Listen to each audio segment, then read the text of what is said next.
I'm back! So I finally saw Seda Torrens' Ketty and Olivier Assayas' Personal Shopper, which means I am ready to make this video that I said I was gonna make last week.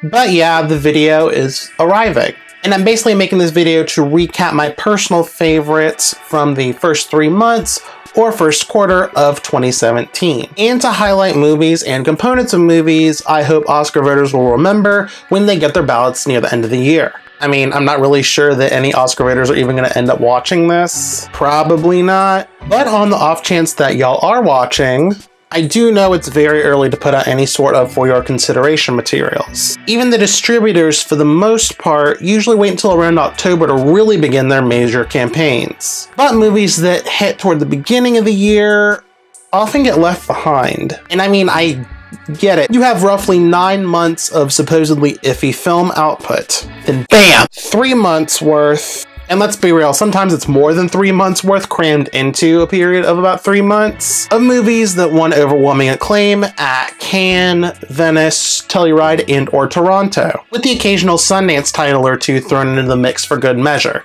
But hopefully, if anything, I can shine a light on some movies that might otherwise be overlooked. Let's get started. So the first movie released in 2017 that I saw and thought deserved Oscar recognition, M. Night Shyamalan's Split from Universal. Now, I would love for this thriller to get some major Oscar recognition.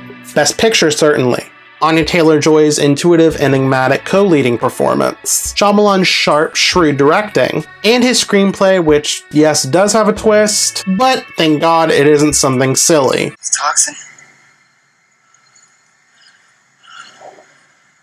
Is affecting them. But is this an original work or an adapted script? Anyone who's seen Split knows exactly why I'm asking this question. And if we're going to be honest, the line between original and adapted can be really blurred. And a lot of it at this point really is just splitting hairs. I imagine if the movie even gets to the point where it's being considered for a screenplay nomination, the Motion Picture Academy will probably throw it into adapted. But back to the movie itself. If I have to single out one part of the movie that I think deserves Oscar recognition, it's gotta be James McAvoy. He seemingly effortlessly brings myriad personalities to life, and he pulls off the difficult task of playing these personalities with sincerity, often conjuring up some dark humor from his commitment to the character, while also making the reveal, oh wait,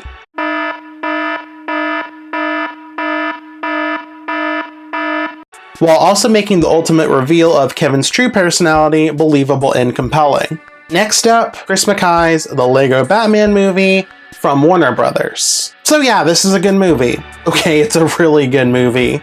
At this early point in the year, it's easily one of the strongest of the bunch so far. So, Best Picture consideration, as far as I'm concerned, sure. So we have a lot of the same everything, including the kitchen sink type of humor that we had in the first Lego movie. But a lot of the humor here is also very specific to Batman, both as a character and a cultural icon. The film works as both a tribute to and a satire of the Caped Crusader and his legacy. So as far as I'm concerned, an adapted screenplay nomination for this would be really fun. And Will Arnett's Bruce Wayne may even be more of a dour delight than he was in the original film. So, a voice performance for Best Actor. Again, at this very early point in the year, I am all for it. And Michael Cera's hyped up cheeriness makes Dick Grayson the perfect yang to Wayne's yin. So for the time being, Michael Cera would also make my personal lineup for Best Supporting Actor. After the Lego Batman Movie, we come to Gore Verbinski's A Cure for Wellness from Fox. As far as major studios go, this is a genre film with rare ambition, and there's also no real offering of a potential franchise. And as a movie, it doesn't wholly work. It's not quite as poignant or dark as it really wants to be. At the same time, I can't recommend against watching it just because it is so ambitious and unlike a lot of movies that we see in the mainstream cinema nowadays. And while you think elements like the cinematography and sets are worth praise, surprisingly, the aspect of the movie I found the most compelling was Mia Goth's supporting performance. So, To put this into perspective, I have to give a little bit of a background to set up the lens through which I watched the movie. Without going into too much detail, A Cure for Wellness ultimately reveals its villain as someone who is trying to force humanity into a certain purity. And it was difficult for me to watch this movie and not see it as critical of religion. But let me step back to a little bit before I saw the film. Jacqueline Glenn said something on her Twitter, I believe it was, about seeing the film at like a pre-screening or something. And for anyone who's not in the know, Glenn is a YouTuber whose main output focuses on atheism and addresses common misconceptions of atheists. So, simply put, she's not like a movie blogger or a movie critic. Given her area of expertise, her tweet had me wondering if religion was a main component of the film. And furthermore, screen narratives that involve someone playing God in order to achieve some sort of human purity, it always makes me think about religion because, you know, playing God. So through this particular lens, I saw Goth's character and ultimately her performance as like a sort of stand-in for the Virgin Mary, as a sort of subversion of what narratives traditionally do with women who are personified as pure and virginal. And there's one scene in particular where I think Mia Goth really nails it, and I think it's especially incredible when viewing through this lens of religion and purity. And it's not like a really big scene, it's not like she is actressing.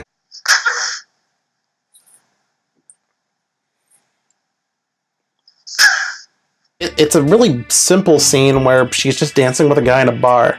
But you can see her anticipation of the touch and her fear of it, her desire to embrace the unknown, and her trepidation. So it's a performance that complicates what a lot of other narratives would deem as simple and clear-cut. And complicating expectations is always fun. Next, Jordan Peele's Get Out from Universal. Just give this movie all the Oscars, please. For any of y'all who have kept up with my still incomplete year in advance predictions for the Oscars, I'm calling this movie to pick up nominations for Best Picture, Best Director, Best Supporting Actress for Allison Williams, and Best Original Screenplay. So that right there is like 4 major nominations. Even if Universal botches the likely campaign, original screenplay feels like a safe bet, even at this point. It's just so good. It uses the conventions of horror, both classic and contemporary, to explore the insidious, often unseen nature of contemporary bigotry.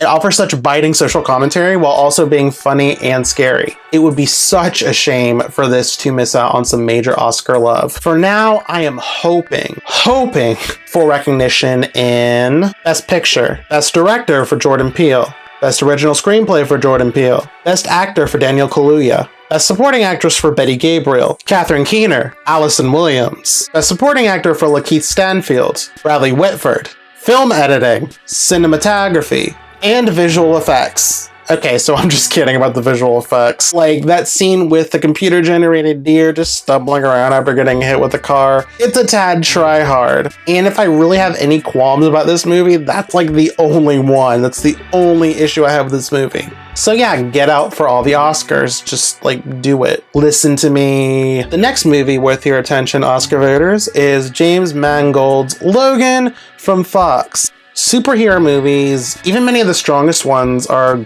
well, superhero movies. And that's not a bad thing. But what I mean is that, aside from a few, like, say, Christopher Nolan's Dark Knight trilogy, movies within the superhero genre generally tend to fit into this neat little template, which I guess is fine if you're into that sort of thing. I'm kind of the mindset that if you're trying to go for everybody, there's something just missing there that really brings it home. But getting back to Logan, this is a movie that feels like it's cut from a very different mold than most every other superhero movie I've ever seen. I mean, the beautiful thing about this movie is that it really does feel like its own thing. Even though everyone's favorite adamantium clawed mutant is taking center stage yet again, I sometimes struggle to call this a superhero movie. There are several ways you can view the movie in terms of genre. Some people liken Logan to a Western. Some folks see it as a road trip movie. I personally watched it as a family drama about a small but very dysfunctional family. Perhaps Logan's defiance of expectations helped bring to light our subconscious biases and how we watch movies? Am I reading into that too much? Is there such a thing as reading too much into something? But getting back to my overall point here, it's just that you can see the movie in so many different ways, and that's something that's rare for this genre. And to me, it's a sign that even with using certain constructs of the superhero genre, this is a really well-written movie. So if you can get past the first 20 minutes or so that seem determined to let you know that this isn't a superhero movie for the kiddies, just wait until Guardians of the Galaxy Volume 2. Consider this for a Best Adapted Screenplay nomination, Oscar voters. In addition to providing a lot of different ways to view the story in terms of genre, the writing gives Hugh Jackman a lot more to dig into than he ever has before as this character. I mean, did any other film in the series really give him much of a chance to dig into Wolverine as a character?